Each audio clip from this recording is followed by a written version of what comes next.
So, welcome back to Business Building by Design.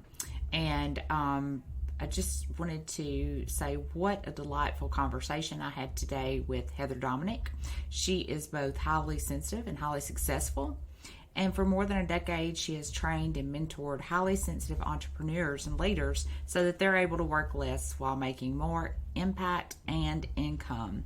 So today I'll be talking to her. We're going to be talking about overwhelm, work-life balance, and how to keep everything balanced and keep from getting yourself into overwhelm, but also what to do once you've gotten into overwhelm. So without further ado, here's Heather Dominick. So hello, today I have Heather Dominick, and she is here to talk to us about her business and how she got started and what she does. So I'm going to let Heather just take over the microphone and tell her story about what she's doing, how she got to where she is, and what makes her special. So go ahead, Heather. Thank you so much for coming. Thank you so much. Thank you so much, Emily. I'm so happy to be here. I love the style of your podcast and the focus. And I think it's so important, especially for women, to be having conversations right now about how to start a business, right? And how to really get a business off the ground. Just now more than ever, like our creativity is needed, our ingenuity is needed, our ideas are needed. So again, so grateful to be here and really, really appreciate the space that you're holding. So speaking of like getting businesses off the ground, I am actually celebrating my 20th year of being self-employed. Congratulations. So, thank you. That's I know, like huge. I know. It's like almost more important than my marriage. Both are a lot, of like just, pure love and devotion. Yes. But yeah, so it feels like just a real triumph to hit the 20-year mark. And my business has gone through a lot of iterations in those 20 years. I would say probably what's been most important is, every step along the way, I've just really, really deeply listened to my intuition regarding, how I'm being called to step forward and serve. Mm-hmm. So my first business iteration was as a nutrition and wellness coach. And I came from being, believe it or not, a high school drama and English teacher. Mm-hmm. So coming from the public school system to starting a business, I seriously, I don't know what I was thinking. I did the same thing. I don't know if you have heard me talk about that, but I totally, it's crazy. Grade. It is right. Crazy. It's crazy. Yeah. I know that just all those skills that I used in the classroom, I really have transferred and translated to, running a team, serving a community, really supporting my members and clients, truly in my heart, it all comes back to teaching. Absolutely. Just really how to empower others to go out in the world and, do good work. So nutrition and wellness, and then it shifted from there into supporting other primarily women who were also in wellness businesses. And I kind of know it's kind of hard to imagine now where we're at, but at that time, it was kind of unknown for anybody to be able to be in the wellness practitioner field full time. Sure. So I had gotten my business to that full-time place, and I would be meeting a lot of other women, again, kind of in the wellness world and arena. And they wanted to know, well, what are you doing? How are you doing this to be able to do it full time?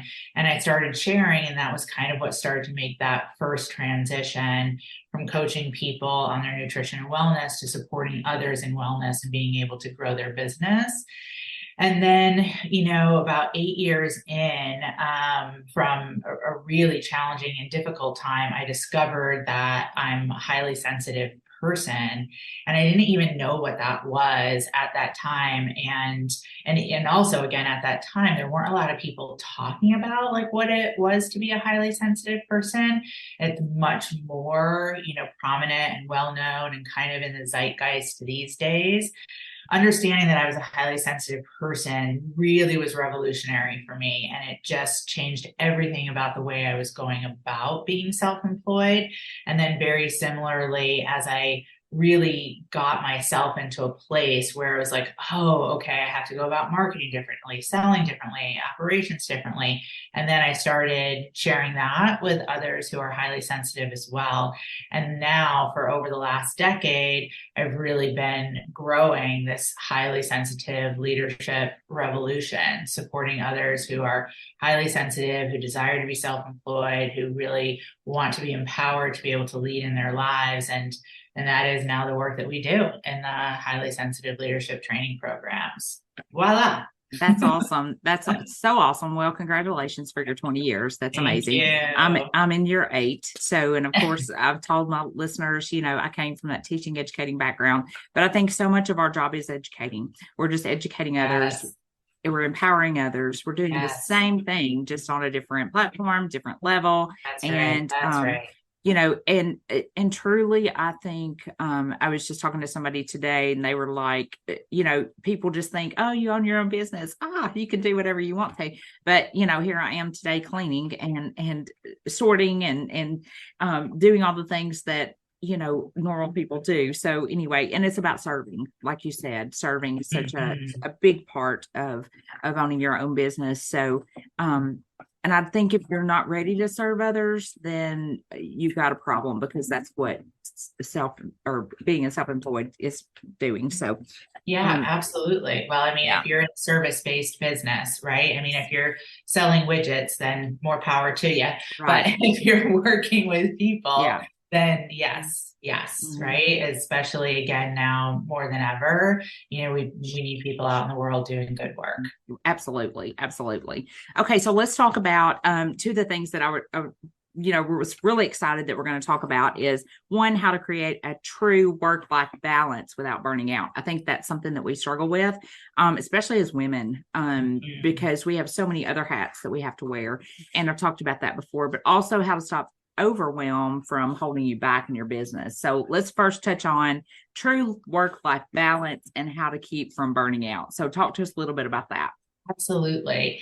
So as I mentioned, I'm a highly sensitive person and I serve and support other highly sensitive. So I'm going to talk about that for just a moment, because it actually dovetails into my different approach to that work-life balance and different approach to overwhelm. And at the bottom line is, it doesn't really matter if you're a highly sensitive person or not, because we all have a nervous system.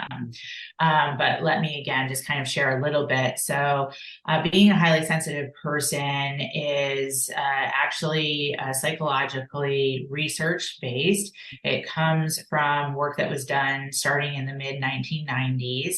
A woman by the name of Dr. Elaine Aron is one of the researchers who's most well known, because she's written a book called The Highly Sensitive Person. And in short, what it means to be a highly sensitive person is that your nervous system is wired to take in stimulation at a much higher degree than someone who's not highly sensitive. So that could be anything from like sight to smell to sound to energy to information, emotions. And that different way of the nervous system being stimulated creates a different way of how you process and experience the world. So I share all of this because my work, again, in service to highly sensitive people who desire to be self-employed, is all nervous system based. And like I said, whether you're highly sensitive or not, it's absolutely supportive when it comes to things like work-life balance or overwhelm, because we all have a nervous system. Sure. So I know for me, like when I first discovered, one, that I was highly sensitive, it just changed everything about literally how I was doing everything. And then it also really brought this entirely different level and dimension to the way that I thought about and the way that I approached things, like creating a schedule for myself or how I approached tasks. And there was like this light bulb moment, this kind of like clicking of pieces into place where I was like, oh, like that's why a lot of like those tips and tricks and hacks of like how to have balance or how to manage overwhelm like weren't really working for me, because though they were maybe valuable and really supportive for someone who's not highly sensitive, they tended to be just kind of more intellectual. Right. Right. And then I started to realize like, oh, like this is really about how I manage my actual nervous system. So we'll start with overwhelm. For someone who's highly sensitive, overwhelm is not like having too much on your to-do list. Overwhelm is a literal physiological experience where you can almost have the sense of like you're literally what's happening is your nervous system is flooding. So the neural pathways that run from the nervous system through the heart to the brain actually become like, you can, in a very oversimplified way, think of it as like crowded, right? Like almost like a lot of fish trying to swim like up a stream. If you have just a few fish, then it's like, yes, we're swimming. It's great. We're procreating. It's all great and awesome and wonderful. You throw in a ton of fish. It's like, wow, it's like really crowded in here, right? Sure. There's like nowhere to move, nowhere to go. It's like literally like your system shuts down. So when it comes to managing something like overwhelm and the nervous system, I really like to take the approach of being proactive before the overwhelm hits. And again, this is applicable whether you're highly sensitive or not, because we all have a lot going on these days. So what that requires first is to anticipate and expect overwhelm. Sure. I know that sounds so simple and kind of crazy, but what tends to, for highly sensitive people, take them out when it comes to overwhelm, and again, for those who are not highly sensitive, is like almost being surprised by the overwhelm. It's like, oh my gosh, like, how do I have so much going on? Yeah. Yes. Right? It's like, it's kind of like it comes out of the blue. But with like the way that our world is these days, and especially choosing to be in business within the way that our world is these days, if you anticipate overwhelm, one, that doesn't mean that there's anything wrong with you. Two, it doesn't mean that you're doing anything wrong. It actually means that you're taking care of yourself and of your business, and then therefore the people that your business serves, by expecting the overwhelm. So that's number one. Number two is then to use a tool that prepares you to manage the overwhelm before the overwhelm hits. So this is what I refer to as energy management. And the energy management that I teach is, again, about all being proactive. Rather than like a lot of energy techniques, there's like what to do after the nervous system is already flooded. The energy management that I teach is let's prepare for it before it happens. So I'm a real big fan of putting pen to paper when it comes to that proactive management of energy, of overwhelm, because of the kinesthetic aspect. And because you're a previous teacher, you know, you get it. Yes. Right? So you can even do something as simple as, one of the energy management tools that I teach is called scripting. It's not just created by me. This is the way that I use it. And that would literally be like, you take less than 5 minutes, you put pen to paper, and you script out your day, almost as if you're like writing a play for the day. So it's not a to-do list. That's not what we're talking about. We're literally setting the scene. And as part of like scripting out the day, you bring in how you're going to feel and how you're going to manage any aspect of overwhelm.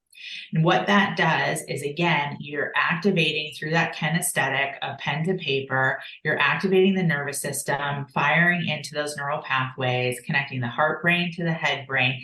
And it's like, it's almost like you're throwing out a buoy, or I like to say, like rolling out a red carpet for the day. And you're like, this is how it's going to go. So then when suddenly things get too busy, right? Or something unexpected happens, somebody, is sick at school, has to be brought home, well, you need to like be working with a client, the dog chews your favorite shoe, whatever. The neural response is already going to be calmer than if you were bracing against it and trying to, like, with all of your might, pretend that it wasn't going to happen. Right. So it literally is, again, like you're training the neural pathway for anticipation. And then if you want to just like have some fun at the end of the day, you can look back at that script that you set out and kind of see like, oh, like what did happen or didn't happen, or how did this go, or how did this not so much go? And then you can use that to carry forward into how you might script for the next day. You can also take scripting and you can use it just for a certain situation, right? So anything that maybe typically overwhelms you, like giving a presentation, or a podcast interview, or, I don't know, maybe you're a person who has social anxiety when it comes to going to an event at school for your kid or something like that. You can take pen to paper and script out just for that event. And again, I know it sounds like so simple, but it is, but it's simple and yet profound. And that's what's really, really amazing and incredible. Yeah. And that's the shift with that nervous system response to overwhelm. I think that's wonderful. And I tell my listeners all the time that I keep a journal. And of course, every morning I try to do that, meditate, script out my day, get myself prepared, even just like you said yesterday. So we have this wonderful weekend and we get up and I'm still getting ready and Brett's on his way to work and he calls me and says, hey, my motor just blew up in my truck. So it's like, things are just going to happen. So that consumed the rest of our day trying to get that settled. And now we're down to one vehicle and, just things happen. But if you're in the right mindset, or you prepare yourself and say, hey, I'm not going to let this happen. My day's going to be this, this, and this. Then you're ready for it and it doesn't overwhelm you. So exactly. I totally get it. Yes, totally get it. Exactly. So much of what creates that experience of overwhelm is the meaning that we attach to it. Yeah. Right. So we can take all the tips and all the tricks of like how to manage the to-do list. But at the end of the day, we're all going to have a really long to-do list. Sure. We just are. Right. And at the end of the day, there's things that are going to get done on that to-do list, and there's things that aren't going to get done on that to-do list. And it is about that meaning that we bring to it, so that the more we can, again, proactively manage our energy, then the things that are going to get done, one, are just going to happen that much more easily. Right. And probably because of that, you'll actually end up getting more done on the to-do list, or at least have an easier time prioritizing what is most valuable to get done first, second, third. Absolutely. I love it. And yeah, I'm a huge component of kinesthetics and doing, and like, if I want to think my best, I go for a walk. That's what I do. Or, but I'm all about scripting, journaling. It's just something about it when you put it on paper, or you're in the motion of actually doing, your thought process is so much smoother. I don't know how to explain it, but that's just what it is. It is. It's so true. And then what I always find like just so fascinating and interesting, like for the members in the highly sensitive leadership training programs, is then there's also this level of resistance to it. Yeah. Right. Even though, like I said, it sounds so simple. So it's like, oh my gosh, like, why would we resist that? Right. Sure. Why would we not do that? And then that really comes down to that element of consistency. When, within the leadership training programs, I speak of the 3 pillars, which are community, core practice, and consistency. And it's that consistency piece that makes a difference as well. Yes. Again, you can script like just for like a situation, right? But it when you really develop an ongoing core practice, Mhm. just like any muscle, it Sure. builds and it strengthens. So that's also super cool to track over time, because as you do and you are tracking, which is again part of the value of bringing pen to paper, because you can literally go back and look, right? And you'd be like, wow, like 30 days ago, like A, B, or C, like totally like flipped me out when it would happen. And now, after being in this core practice for 30 days, I don't get flipped out anymore.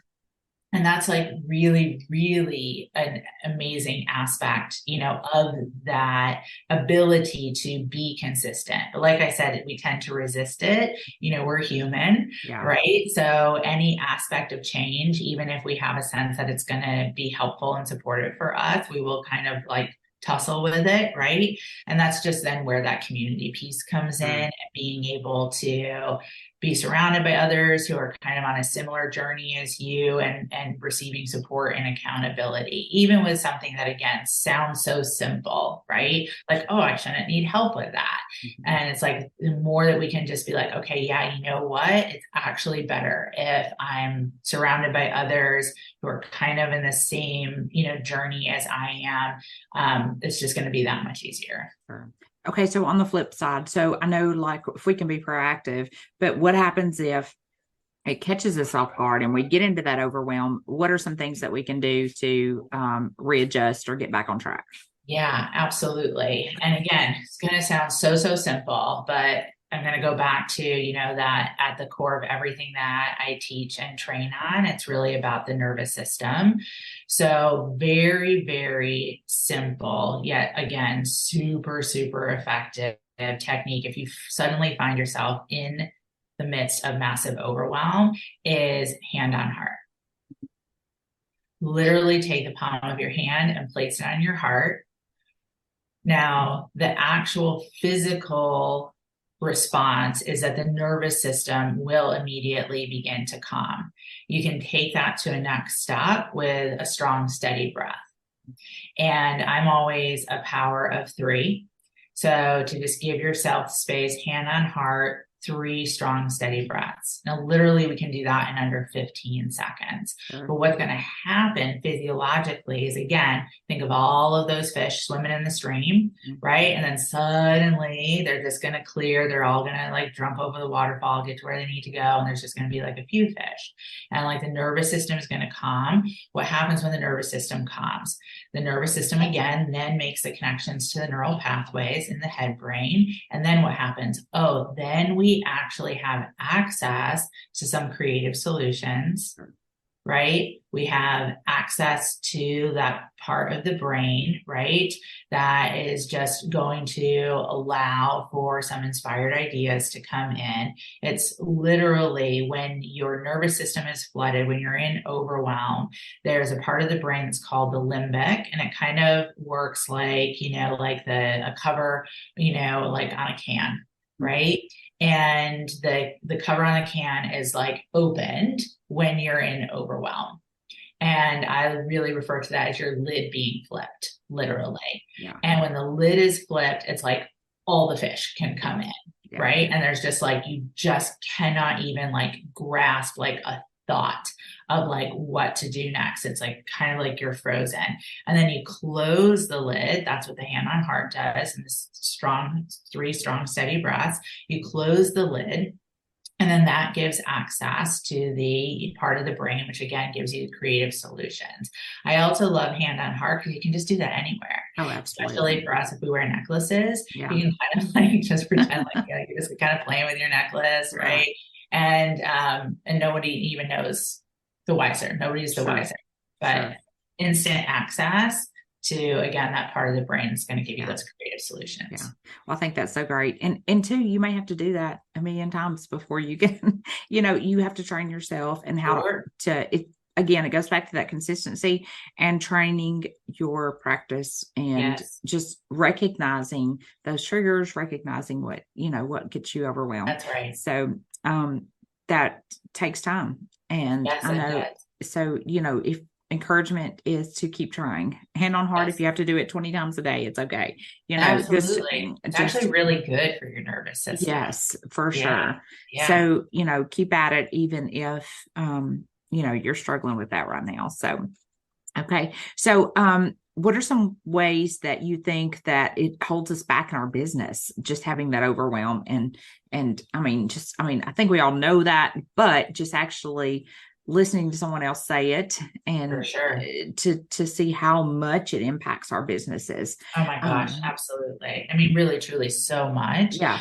Um, I have one of my core teachings in the leadership training program is what I refer to as the highly sensitive coping cycle Hmm. and the highly sensitive coping mechanisms. Hmm. So there's three coping mechanisms that I've identified that really activate for us as highly sensitive people. But again, very common whether if you're a person with a nervous system. Sure. Those are pushing, being a pusher, being a hider, or being a combo platter, which is you flip flop back and forth between pushing and hiding. And the reason I'm speaking to this in response to your question is because I am definitely a recovering pusher. Mhm.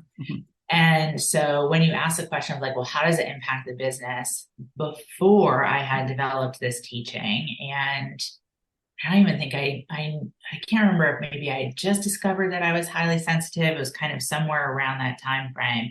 But I had this moment. I was working from home, and it was literally like I had this like out of body experience. It was like I floated above my body, and I was like watching myself Yeah. move around my apartment like a chicken with its head cut off. Yeah.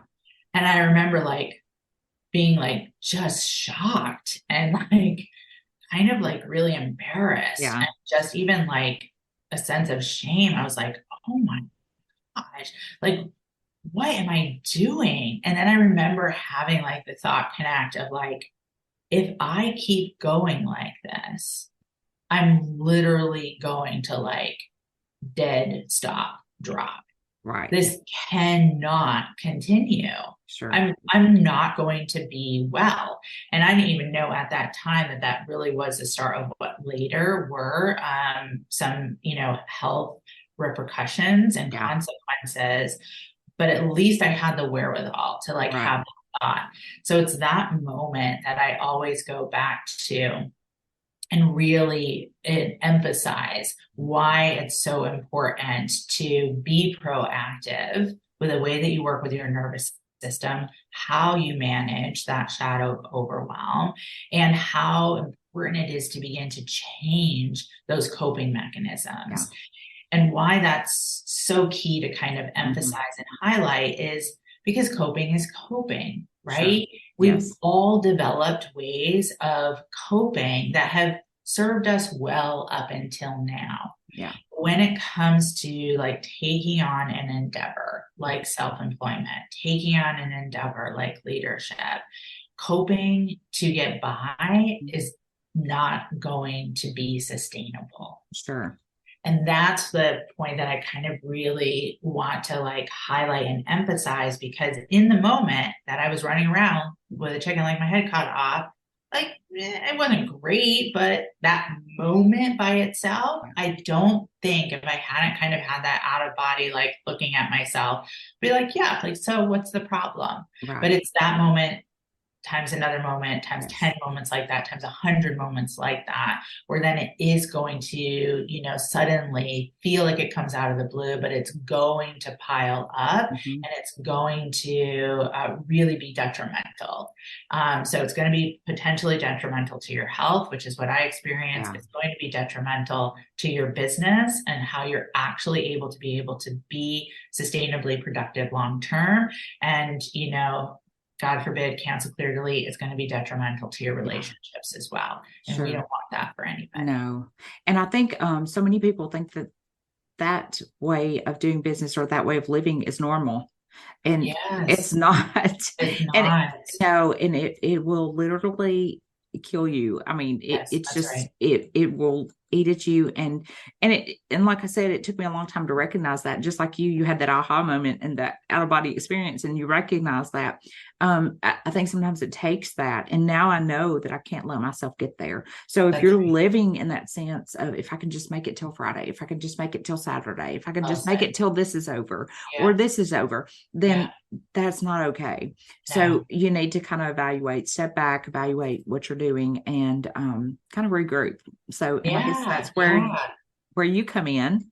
So, Totally. you know, Regroup, reset, right? And mhm, just be willing to consider the possibility of doing it differently. absolutely. That's really it, Yeah. right? And again, we all have our coping mechanisms because they've worked up until now. Hmm. But taking on something like self-employment is like, oh, wait, this is a next level. Right. This is a next level of operating. This is a next level of living. So I actually can't do just what I've always done. Right. I do have to, again, anticipate, right? Be proactive to consider, like, okay, how can this be done differently so that Right. I can be, of service to others, myself included, long term. And I really, again, emphasize that as well, because I know there's so much, just hip and hype, like all over the place about like, get this and get it in this short Yeah. amount of time.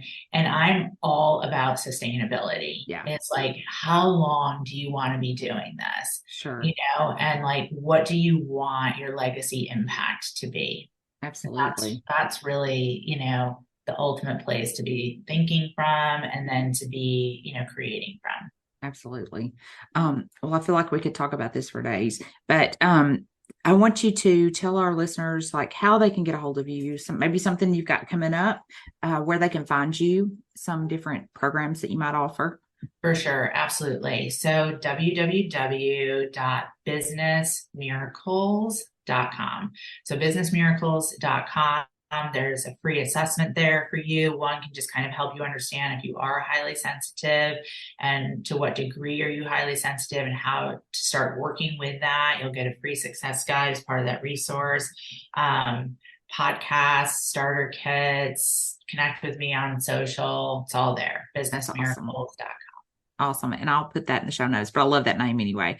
Thank you. Well, good. Well, I'm so glad that you came with and met with me today. Is there anything, just one thing that you'd like to tell our listeners? I would just say that if you've had the inspired idea to start a business and to be in business, you've been given that inspired idea on purpose. Absolutely. So there's going to be fear. Mm-hmm. There's going to be overwhelm. Mm-hmm. But follow the thread. Follow the Yes, guidance. absolutely. Well, again, I'm so glad you joined me today, and I thank you so much for coming on, Heather. And I do hope our listeners will go and follow you on your podcast. And it's www.businessmiracles.com if you want to go online. So, and again, I'll put that in the show notes. Okay. All right, Heather. Well, we're going to sign off, and I will hopefully talk to you later. Mm-hmm. It was so great talking to Heather today, and just a few takeaways. One is, we have to serve others, and being successful in our private businesses, in our small businesses, serving others, empowering others is something that is a staple for me in my business, and I hope it is for you. So, trying to empower other women to do the things that they dream about, or what's going to be best for them, just empowering others and serving them as well. The next thing was, if you are feeling overwhelmed or trying to keep from being overwhelmed, script out your day, set the scene for your day. Whether I've talked to you before about journaling and the importance of journaling and just getting things on paper, that kinesthetic action of writing it out in a journal is the way to go. Next, consistency. Be consistent. And I've told you this before as well. Developing a practice. Even if you mess up once you get started, they say it takes 30 days to develop, or 21 days to develop a habit. It's just being consistent, trying again and again and again, even if you don't get it right the first time. Being consistent and keeping the goal in mind. Also, the way to deal with massive overwhelm is hand on heart. put your hand on your heart. You know, she talked about even if you ladies wear a necklace or something, you can do this any time of day, anywhere you are, and practice that breath work, power of 3.